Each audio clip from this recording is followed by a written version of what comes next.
पर्यायामधला जेवढा मोह वाढेल तेवढं अतिशय दुःख एकेंद्रिय होतो स्वर्गातला देव. माहित आहे तुम्हाला? स्वर्गातला देव आपण ऐकलं नाही? मरायला लागल्यानंतर अरे हे सगळं सुटणार सुटणार सुटणार का? का दुःख होतं इतकं? इतके संकलेश का? एवढं सुख भोगलेलं असतं, इतकं असतं. तुम्ही जेवढं जास्त साठवणार, जेवढं जास्त ठेवणार, मरताना, सोडताना उल्हास काका लक्षात राहू द्या.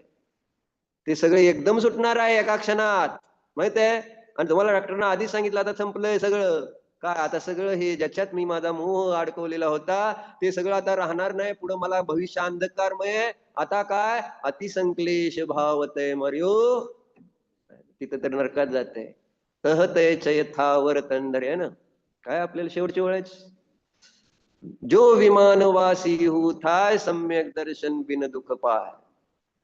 कहते चयथावर तन धरे यो परिवर्तन पुरे कर.